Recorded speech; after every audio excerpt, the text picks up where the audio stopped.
नमस्कार दोस्तों, मैं निरंजन आप सभी को हिस्ट्री की जीत की इस प्लेटफॉर्म के ऊपर स्वागत करता हूं। पिछले क्लास में हम लोग देखे थे कि किस प्रकार से बलबन की मृत्यु के बाद तुर्क अमीर फिर से सक्रिय हो उठे थे तथा कैखुसरो के स्थान पर कैकुबाद को सुल्तान बनाया गया था। आगे ये भी देखे थे कि सुल्तान बनाए जाने के कुछ दिनों बाद ही कैकुबाद का हत्या कर दिया गया और फिर उसके नाबालिग पुत्र कैमुर्स को गद्दी पर बैठाया गया तथा जलालुद्दीन खिलजी को उसका संरक्षक नियुक्त किया गया था। फिर हमने आगे देखा कि मौका देखते ही जलालुद्दीन खिलजी ने 3 महीने के बाद कैमुर्स का हत्या कर दिया और स्वयं सुल्तान बन बैठा और इस प्रकार से गुलाम वंश यानी कि ममलुक वंश की समाप्ति हो गई और एक नए राजवंश खिलजी वंश का उदय हुआ। आज हम उसे आगे कंटिन्यू करेंगे, पर आप सबसे एक रिक्वेस्ट है दोस्तों, जिन्होंने चैनल को सब्सक्राइब करके नहीं रखा है चैनल को सब्सक्राइब करके रख लो ऐसे और महत्वपूर्ण वीडियो प्राप्त करने के लिए। तो चलिए दोस्तों शुरू करते हैं। सबसे पहले हम लोग बात करते हैं खिलजी वंश के क्रम के विषय में। तो पहला सुल्तान माना जाता है जलालुद्दीन फिरोज खिलजी। इन्होंने जो है 1290 ईस्वी में खिलजी वंश का नींव रखा था। इसका कार्यकाल 1290 से लेकर के 1296 ईस्वी तक है। इसके बाद अलाउद्दीन खिलजी आया था। ये खिलजी वंश का सबसे शक्तिशाली शासक माना जाता है। इसका कार्यकाल 1296 से लेकर के 1316 ईस्वी तक रहा। इसके बाद शहाबुद्दीन उमर आया था कुछ समय के लिए और सबसे अंतिम में आया था कुतुबुद्दीन मुबारक शाह खिलजी। इसका कार्यकाल 1316 से लेकर के 1320 ईस्वी तक था। ये तो क्रम हो गया। अब हम इनकी विशेषताओं के ऊपर यदि बात करें तो सबसे पहले हम लोग बात करते हैं जलालुद्दीन फिरोज खिलजी के विषय में। इन्होंने अपना राज्याभिषेक किलोखरी में करवाया था, जो कि कुलागढ़ी के नाम से भी जाना जाता है, और बाद में इसको अपना राजधानी भी बनाया था। सुल्तान बनने के समय जलालुद्दीन जो है वो 70 वर्ष का था, यानी कि एक वृद्ध शासक था। वह दिल्ली सल्तनत का प्रथम सुल्तान था जिसने अपने विचारों को स्पष्ट रूप से रखा कि राज्य का आधार प्रजा का समर्थन होना चाहिए। वह हिंदुओं के प्रति उदार भी था और सहिष्णु भी था। उसका मानना था कि भारत की अधिकांश जनता हिंदू हैं, अतः यहाँ सही अर्थों में कोई इस्लामी राज्य नहीं हो सकता। जलालुद्दीन फिरोज खिलजी के समय में 3 महत्वपूर्ण विद्रोह हुए थे, जिनमें पहला है मलिक छजू का विद्रोह। यह अगस्त 1290 ईस्वी में हुआ था। इसके बाद ताजुद्दीन कुची का संयंत्र, ये सितंबर 1290 ईस्वी की घटना है। और सबसे इम्पोर्टेंट है सिद्दी मौला का संयंत्र, जिसे बाद में दे दिया गया था फांसी। ये घटना 1291 ईस्वी की है। दो महत्वपूर्ण इतिहासकार, एक अमीर खुसरो और दूसरा हसन दहलवी, दोनों ही जलालुद्दीन फिरोज खिलजी के दरबार में रहा करते थे। 1292 ईस्वी में हलाकू, जो कि एक मंगोल नेता था, उसका पुत्र अब्दुल्ला के नेतृत्व में भारत के ऊपर मंगोल आक्रमण हुआ था। लेकिन मंगोल जो है बुरी तरीके से पराजित हुए और बाद में इन्होंने इस्लाम धर्म को स्वीकार कर लिया, जिसके कारण से ये जा करके दिल्ली में बस गए। दिल्ली में कौन सा एरिया में, तो मुगलपुरा में। और इसके वजह से इन्हें जो है नौ मुसलमान के नाम से भी बाद के दिनों में जाना गया। आगे हम बात करें दोस्तों, तो जलालुद्दीन फिरोज खिलजी ने दीवान वकूफ, जो कि एक व्यय विभाग था, उसका स्थापना करवाया था। 20 जुलाई 1296 ईस्वी को इसका हत्या कर दिया जाता है इसी के भतीजे अलाउद्दीन खिलजी के द्वारा, और फिर अलाउद्दीन खिलजी जो है सुल्तान बन जाता है। इस प्रकार से जलालुद्दीन फिरोज खिलजी के बाद एक नया सुल्तान बनता है जिसका नाम होता है अलाउद्दीन खिलजी। तो चलिए अब हम लोग बात करते हैं अलाउद्दीन खिलजी के विषय में। अलाउद्दीन खिलजी का बचपन का नाम अली गुरशस्त्र था। जलालुद्दीन फिरोज खिलजी के समय अमीर तुजुक के पद पर यह कार्य किया करता था। जलालुद्दीन फिरोज खिलजी के हत्या करने के बाद कड़म मानिकपुर, जो कि बिहार में है ये, वहाँ पे अपने आप को इन्होंने सुल्तान घोषित कर दिया और कड़म मानिकपुर से दिल्ली पहुँचता है 22 अक्टूबर 1296 ईस्वी को, और बलबन के लाल महल में इसका राज्याभिषेक कराया जाता है। और वहीं पे एक उपाधि धारण करता है। ये उपाधि कौन सा है, तो सिकंदर सानी। इस बात को आप लोग जरूर याद करना। अब चूंकि जलालुद्दीन फिरोज खिलजी एक वृद्ध शासक था, तो अपने विरोधियों को वो जो है खत्म नहीं कर सका। लेकिन अलाउद्दीन खिलजी जैसे ही सत्ता में आता है, विरोधियों को खत्म करने के लिए 4 अध्यादेश लेकर के आता है, जिनमें पहला था अमीर वर्ग की भूमि या फिर उनके संपत्तियों को जब्त कर लेना। दूसरा था गुप्तचर व्यवस्था की स्थापना करना, जिनमें 2 गुप्तचर का नाम आता है, एक तो बरीद, दूसरा मुनिहर। मुनिहर को मुनिही भी कहा जाता है। तीसरा है दिल्ली में शराबबंदी, और चौथा है अमीरों के परस्पर मेल मिलाप और त्योहारों पर रोक लगाना। अब यहाँ से यूजीसी नेट के पेपर में प्रश्न पूछा गया था जनवरी 2017 में, निम्नलिखित में से उस स्थान की पहचान कीजिए जहाँ अलाउद्दीन खिलजी ने स्वयं को सुल्तान घोषित किया अथवा सिंहासन पर स्वयं को आसीन किया। Identify from the following the place where Alauddin Khilji declared himself as the sultan और असेंडेड द थ्रोन। 4 विकल्प दिए गए हैं। सही विकल्प हो जाएगा यहाँ पर ऑप्शन नंबर डी, यानी कि कड़ा। अगला प्रश्न पूछा गया था यहाँ पे आपको दिसंबर 2019 में, निम्नलिखित में से किस सुल्तान को पहले अली गुरशस्त्र के नाम से जाना जाता था। सही विकल्प हो जाएगा यहाँ पर ऑप्शन नंबर बी, यानी कि अलाउद्दीन खिलजी को। अब हम बात करते हैं अलाउद्दीन खिलजी के साम्राज्य विस्तार को लेकर के कौन कौन से एरिया में उन्होंने अपना सैन्य अभियान किया। तो जब ये जलालुद्दीन फिरोज खिलजी के समय में कार्य किया करता था तो सबसे पहला अभियान किया था 1292 ईस्वी में भिलसा अभियान। लेकिन जैसे ही सत्ता में आता है 1296 ईस्वी में इसका पहला अभियान होता है गुजरात के ऊपर 1298 ईस्वी में। ठीक है, इस बात को आप लोग जरूर ध्यान में रखना। तो अलाउद्दीन खिलजी का प्रथम सैन्य अभियान 1298 ईस्वी में गुजरात के विरुद्ध हुआ था और इस अभियान का जो नेतृत्व है वो अलाउद्दीन खिलजी का जो सैनिक थे उलुग खां और नुसरत खां उन्होंने किया था। गुजरात का बघेल राजपूत था उस समय रायकरण, जिसे करणदेव कहा जाता है, वो बुरी तरह से यहाँ पर पराजित हुआ था। गुजरात मार्ग में ही जैसलमेर पड़ता है, वहीं पे आगे चल के 1299 ईस्वी में जैसलमेर के ऊपर भी आक्रमण किया और जैसलमेर को भी अपने अधीन कर लिया था। गुजरात अभियान से ही मलिक काफूर को लाया गया था। मलिक काफूर को 1000 दिनारी में खरीदा गया था, इसलिए मलिक काफूर को 1000 दिनारी के नाम से भी जाना जाता है। इसके बाद 1301 ईस्वी में रणथंभौर पर अभियान किया था। यहाँ पर उलुग खां और नुसरत खां दोनों ने नेतृत्व किया था। यहाँ पर क्या होता है कि पहले रणथंभौर के राजा राणा हमीर देव ने आक्रमण को विफल कर दिया और नुसरत खां यहाँ पर बुरी तरीके से मारा गया। इसके बाद स्वयं अलाउद्दीन खिलजी जो है कमान को संभाल लेता है, लेकिन बाद में ये देखा गया कि प्रधानमंत्री रणमल जो था, जो कि राणा हमीर देव का प्रधानमंत्री था, उन्होंने राणा हमीर देव को धोखा दे करके अलाउद्दीन खिलजी के सैनिक अभियान से जुड़ गया था, जिसके कारण से हमीर देव जो है वो बुरी तरीके से पराजित हो गए और वहीं पे रणभूमि में मारे गए। ध्यान रखने वाली बात यह है कि हमीर देव की मृत्यु के बाद रणथंभौर की जो राजपूत महिलाएं थी उन्होंने जौहर अपना लिया था और राजस्थान में जौहर का यह पहला साक्ष्य देखने को हमें मिलता है। इसके बाद जो है चित्तौड़गढ़ के ऊपर अभियान किया गया था 1303 ईस्वी में। चित्तौड़गढ़ पर आक्रमण जो है वो 1303 ईस्वी में जो किया गया था उसका नेतृत्व अलाउद्दीन खिलजी स्वयं कर रहा था। इससे पूर्व उसे किसी भी सुल्तान ने नहीं जीता था, लेकिन अलाउद्दीन खिलजी जो है वो इसको जीत लेता है। अब प्रश्न आता है सर कि चित्तौड़गढ़ के ऊपर अलाउद्दीन खिलजी ने अभियान क्यों किया, इसके पीछे के कारण क्या थे। तो कई सारे पुस्तकों में अलग अलग कारण बताए गए हैं, लेकिन दो इंपॉर्टेंट कारण है। पहला, चित्तौड़गढ़ का जो किला था वो एक सामरिक महत्व का था, जो कि अलाउद्दीन खिलजी के दक्षिण अभियान के लिए महत्वपूर्ण था। और दूसरा, ऐसा माना जाता है कि चित्तौड़गढ़ का जो राजा था रतन सिंह, उसकी रानी पद्मावती को प्राप्त करना भी एक कारण माना गया है। मलिक मोहम्मद जायसी की जो पुस्तक है पद्मावत, उसके अनुसार से इस युद्ध में रतन सिंह वीरगति को प्राप्त हो गए और पद्मावती जौहर अपना ली थी। इस युद्ध में चित्तौड़गढ़ के दो वीर सैनिक, जिसका नाम था गोरा और बादल, वो वीरगति को प्राप्त हो गए और अपने पुत्र खिजर खां के नाम पे अलाउद्दीन खिलजी ने चित्तौड़गढ़ का नाम जो है विजय प्राप्त करने के बाद खिजराबाद कर दिया था। लेकिन ध्यान देने वाली बात यह है कि इस अभियान में अमीर खुसरो अलाउद्दीन खिलजी के साथ में था, लेकिन कहीं पे भी अमीर खुसरो ने पद्मावती की घटनाओं का जिक्र नहीं किया है। इसके बाद मालवा अभियान करता है 1305 ईस्वी में। उसके बाद सिवान अभियान करता है 1308 ईस्वी में। सिवान को जीतने के बाद इसका नाम खैराबाद कर दिया गया था। इसके बाद 1311 में जलौर अभियान करता है। ये सारे अभियान को आप लोग को याद करने के लिए एक ट्रिक है। ट्रिक क्या है, ट्रिक में लिखा हुआ आपके पास कि भैरव और गुज्जर चिता पर बैठकर मसाज करवा रहे थे अलाउद्दीन खिलजी से। बेसिकली ये केवल ट्रिक है, आप लोग ध्यान रखना। भैरव यानी कि भिलसा, गुज्जर को 3 हिस्सों में बांट सकते हो आप, गुज से गुजरात, जैसे जैसलमेर, र से रणथंभौर। चिता यानी कि चित्तौड़गढ़, मसाज को 3 हिस्सों में बांटोगे तो म से मालवा, स से सिवान, जैसे जलौर। तो इस प्रकार से आप इसको इजिली याद भी कर सकते हो दोस्तों।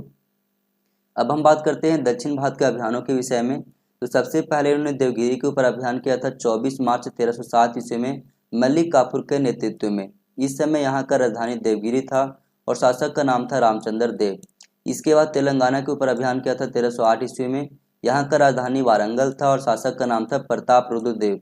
इसके बाद होयसल के ऊपर अभियान किया था 1311 ईस्वी में। यहाँ का राजधानी था द्वार समुद्र और यहाँ के शासक का नाम था बल्लाल तृतीय। इसके बाद पांड्य शासक के ऊपर आक्रमण किया गया था 1311 में। यहाँ का राजधानी था मदुरा और शासक का नाम था कुलशेखर। इसके बाद दक्षिण भारत में अंतिम अभियान करता है 1312 ईस्वी में, पुनः अभियान करता है देवगिरी के ऊपर ही। इस प्रकार से दक्षिण भारत में अंतिम अभियान देवगिरी होता है और पहला अभियान भी देवगिरी होता है। इस बात को आप लोग ध्यान में रखना। अब यहाँ से यूजीसी नेट के पेपर में प्रश्न पूछा गया था जून 2023 के शिफ्ट 2 में, अलाउद्दीन खिलजी के शासनकाल से संबंधित निम्नलिखित घटनाओं को कालानुक्रम में व्यवस्थित कीजिए। Arrange the following events related to the reign of Alauddin Khilji in chronological order. Warangal अभियान, मलिक काफूर का देवगिरी अभियान, अलाउद्दीन खिलजी द्वारा भिलसा पर कब्जा, चित्तौड़ पर कब्जा, रणथंभौर पर कब्जा। तो सबसे पहले आएगा यहाँ पर 3, अलाउद्दीन खिलजी के द्वारा भिलसा पर कब्जा 1292 में किया गया था। मुझे मालूम है कि 3 आएगा तो यहाँ पे डी भी कट जाएगा और ए भी कट जाएगा। इसके बाद रणथंभौर आएगा, यानी कि 3 के बाद 5, 3 के बाद 5 केवल ऑप्शन नंबर सी में है, तो ऑप्शन नंबर सी यहाँ पर सही जवाब हो जाएगा। अब हम बात करते हैं अलाउद्दीन खिलजी के राजत्व सिद्धांत के विषय में। तो 3 इंपॉर्टेंट पॉइंट्स है जिसको आप लोग को याद करके रखना है। पहला, शासन की निरंकुशता और सर्वोच्चता पर इन्होंने बल दिया। दूसरा बात यह कि इन्होंने हमेशा धर्म को राजनीति से अलग रखा। और तीसरा बात यह कि साम्राज्यवाद की विचारधारा के ऊपर इन्होंने बल दिया। उसने धर्मनिरपेक्ष राजतंत्र की कल्पना की, लेकिन पूर्णतः धर्मनिरपेक्ष नहीं था। हिंदुओं के प्रति उसने विभेदपूर्ण नीतियां अपनाया था। एक इम्पोर्टेंट पॉइंट है दोस्तों जहाँ पे बलबन को अलाउद्दीन खिलजी से कंपेरिजन किया गया है।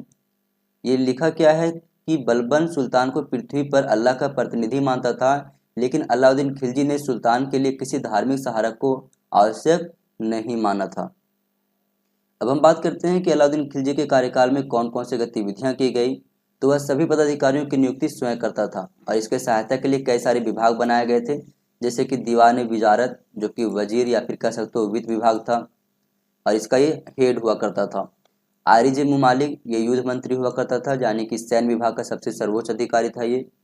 दीवान आरिज ये सैन्य संगठन का प्रधान अधिकारी हुआ करता था।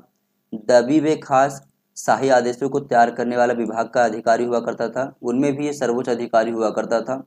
दीवान इंसा ये शाही पत्रचार हुआ करता था। दीवान रसालत ये विदेशी मामलों का देखभाल करने वाला सर्वोच्च अधिकारी हुआ करता था। अगला विभाग है दीवान रियासत, ये बाजारों पर ध्यान रखता था, बाजारों की प्रबंधन व्यवस्था कैसी है उसके बारे में सारा ध्यान रखता था। वरीद मुमालिक ये गुप्तचर विभाग था। एक बात ध्यान रखना कि अलाउद्दीन खिलजी जो है वो निष्पक्ष न्याय व्यवस्था पर बल देता है। वह स्वयं भी दरबार में बैठ करके न्याय करता था, लेकिन इसकी सहायता के लिए कई सारे न्यायिक अधिकारी भी थे, जैसे कि सदर जहां, काजी उल कुजात, नायब, काजी, अदल, मुफ्ती और अमीर दाद। ध्यान रखने की बात यह है कि ये जितने भी न्यायिक अधिकारी हैं, यदि जनता इन सब से संतुष्ट नहीं होता था तो राजा के पास स्वयं जाकर के न्याय का मांग कर सकता था और राजा इसके लिए न्याय करने के लिए स्वयं आता था। तो ये बात को आप लोग जरूर ध्यान में रखना। अब कुछ इंपॉर्टेंट पॉइंट्स के ऊपर बात करते हैं दोस्तों। तो अलाउद्दीन खिलजी के शासनकाल में संपूर्ण साम्राज्य जो था उसे 11 सूबों या फिर प्रांतों में बांटा गया था और इसके प्रधान अधिकारी को वली या फिर मुक्ता कहा जाता था। उसने एक विशाल और अस्थायी सेना का गठन किया था। अलाउद्दीन खिलजी ने सैनिकों को एकता के स्थान पर नकद वेतन देने की व्यवस्था प्रारंभ किया था। समय समय पर सेना का निरीक्षण किया करता था और इसके लिए घोड़ों के दागने की व्यवस्था शुरू किया, पुलिया रखने की व्यवस्था शुरू किया। साथ ही उत्तम श्रेणी के हथियार भी सैनिकों को दिया गया था। सीमा क्षेत्र में नए दुर्ग बनवाए गए और पुराने जो दुर्ग थे उसकी मरम्मत करवाई गई। अलाउद्दीन खिलजी ने बलबन के द्वारा प्रतिपादित नस्ल के सिद्धांत को अस्वीकार करके प्रशासन में योग्य व्यक्तियों को स्थान दिया था। अब यहाँ से यूजीसी नेट के पेपर में प्रश्न पूछा गया था दिसंबर 2019 में, अलाउद्दीन खिलजी के बारे में कौन से कथन सही है? Which statement are correct about Alauddin Khilji? उसे मालूम था कि नमाज यानी कि प्रार्थना कैसी पढ़ी जाए, लेकिन उसने कभी भी रोजा यानी कि उपवास नहीं रखा, बिल्कुल सही है। उसने नशीले पेयों को निषिद्ध किया, यह भी बिल्कुल सही है।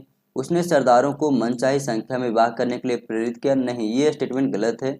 वह शरीयत के अनुसार राज्य के संचालन के लिए उलेमा से सहमत था, नहीं, ये भी स्टेटमेंट गलत है।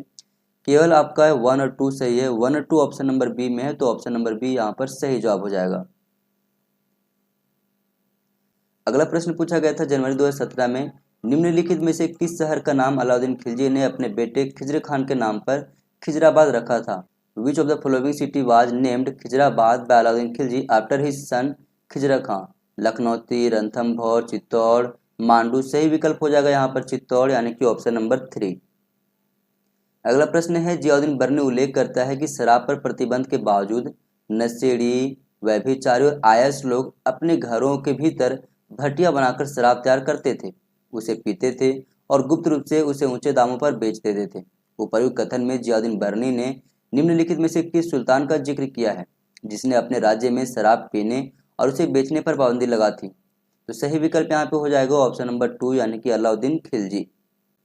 अगला प्रश्न है, सुल्तान ने आदेश दिया वह जो भी पैदा करते हैं उसकी नपाई प्रति बिस्वा पैदा हुई फसल के हिसाब से की जानी चाहिए और सबको बिना किसी भेदभाव के उसका आधा जमा करना चाहिए। उपर्युक्त कथन में किस सुल्तान ने जमीन के नपाई को फसल के मूल्यांकन का आधार बनाया? सही विकल्प हो जाएगा यहाँ पर ऑप्शन नंबर 2, यानी कि अलाउद्दीन खिलजी। अब ऐसे कई सारे प्रश्न बने हैं यूजीसी नेट के पेपर में, पर उनमें से केवल मैं सिलेक्टिव प्रश्न लिया हूँ जिससे आपको आइडिया लग सके किस प्रकार से प्रश्न पूछा जाता है पेपर में। अब हम बात करते हैं दोस्तों अलाउद्दीन खिलजी के मूल्य नियंत्रण और बाजार सुधार नीति के विषय में। तो इसके दो मुख्य उद्देश्य थे। पहला था राज्य की आय में वृद्धि करना, जिससे एक संगठित और स्थायी सेना का गठन किया जा सके। और दूसरा था मध्यस्थ भूमिपतियों पर प्रभावशाली नियंत्रण स्थापित करना। इसके लिए उन्होंने जो है 2 विभाग स्थापित किए। पहला दीवान मुस्तक राज जो कि कर विभाग था, जो कि राजस्व व्यवस्था का देखभाल करता था, और दूसरा दीवानी रियासत जो कि बाजार की व्यवस्था का देखभाल किया करता था। अलग अलग प्रकार के बाजार भी स्थापित किए गए थे, जैसे कि सराय अदल जो कि बाहर से आयातित वस्तुओं का बाजार हुआ करता था। दूसरा सहनाई मंडी जहाँ पर सभी व्यापारियों को पंजीकृत करना पड़ता था खुद को। तीसरा था गल्ला बाजार जहाँ पे खदान की वस्तुएं बेची जाती थी। और चौथा था घोड़ा या फिर दासों का बाजार। इसके समय की कर व्यवस्था की अगर बात करें तो जजिया कर लगाया जाता था जो कि गैर मुस्लिम कर था। जकात कर भी लगता था जो कि मुस्लिम कर था। इसके अलावा जो है खिराज कर भी लगता था जो कि अधीनस्थ राजाओं या फिर छोटे राजाओं से लिया जाता था, और इसे बढ़ा करके अलाउद्दीन खिलजी के समय 1/2% कर दिया गया था। इसके अतिरिक्त राज्य की आमदनी को बढ़ाने के लिए 2 अन्य कर भी लगाए गए थे, जैसे कि एक घड़ी कर जो कि गृह कर था और दूसरा चरी कर जो कि चराई कर था। इसके अतिरिक्त कुछ इंपॉर्टेंट पॉइंट्स के ऊपर यदि हम बात करें तो परवाना नवीस ये परमिट देने वाला अधिकारी था कि कौन बाजार में व्यापार कर सकता है और कौन नहीं कर सकता है। इसके अतिरिक्त नाजिर भी था जो कि मापतोल का अधिकारी था। ऐसा माना जाता है कि बेईमानी करने वालों के लिए कठोर दंड दिया करता था ये, यहाँ तक कि शरीर के मांस भी काटने की व्यवस्था की गई थी। बिस्पा जो कि भूमि पैमाइश के लिए एक उपकरण था। भूमि को मापने के बाद जो है कर को निर्धारित किया जाता था कि किसी किसान से कितना कर लेना है। लगान वसूलने के लिए अलग अलग अधिकारी हुआ करते थे, जैसे कि आमिल, गुमास्ता। अब हम कुछ महत्वपूर्ण बिंदुओं के ऊपर बात करते हैं, जैसे कि दरबारी इतिहासकार। अलाउद्दीन खिलजी के समय में 3 इतिहासकार थे, महत्वपूर्ण इतिहासकार, जिसका नाम था काजी मुगीसुद्दीन, अमीर खुसरो और हसन दहलवी। अलाउद्दीन खिलजी ने अलाई दरवाजा और जमात खाना मस्जिद का निर्माण करवाया। अलाउद्दीन खिलजी ने डाक व्यवस्था और राशन प्रणाली की व्यवस्था शुरू किया। अलाउद्दीन खिलजी के समय सर्वाधिक मंगोल आक्रमण भारत के ऊपर हुए थे, और इसी समय यूरोप का यात्री मार्को पोलो जो कि इटली का यात्री था, दक्षिण भारत में पांड्य शासकों के राज्य में आया हुआ था। अब हम बात करते हैं अलाउद्दीन खिलजी के उत्तराधिकारी के विषय में। तो 1316 ईस्वी में अलाउद्दीन खिलजी की मृत्यु के बाद मलिक काफूर के नेतृत्व में अलाउद्दीन खिलजी के अल्पवयस्क पुत्र को, जिसका नाम था शहाबुद्दीन उमर, सुल्तान बनाया गया, और स्वयं मलिक काफूर जो इसका संरक्षक बन बैठा। इसके बाद देखते हैं कि मुबारक खान जो कि कुतुबुद्दीन मुबारक शाह खिलजी के नाम से सत्ता में आता है, इसे बाद में वजीर नसरुद्दीन खुसरो खां के द्वारा हत्या कर दिया गया और सत्ता को अपने हाथों में ले लिया गया।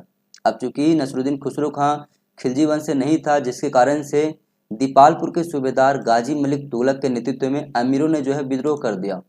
अंततः मलिक तुगलक ने दिल्ली पर आक्रमण किया और खुसरो को पराजित करके उसे मार डाला, और अंततः फिर 1320 ईस्वी में गाजी मलिक तुगलक जो है सुल्तान बन बैठा, और इस प्रकार से खिलजी वंश का अंत हो गया और एक नए राजवंश का उदय होता है, जिसका नाम होता है तुगलक वंश। अगले क्लास में हम लोग बात करेंगे तुगलक वंश के बारे में। पर आप सबसे एक रिक्वेस्ट है दोस्तों, वीडियो कैसी लगी जरूर बताना फीडबैक में। और हाँ, जिन्होंने चैनल को सब्सक्राइब करके नहीं रखा है, चैनल को सब्सक्राइब करके रख लो ऐसे और महत्वपूर्ण वीडियो प्राप्त करने के लिए।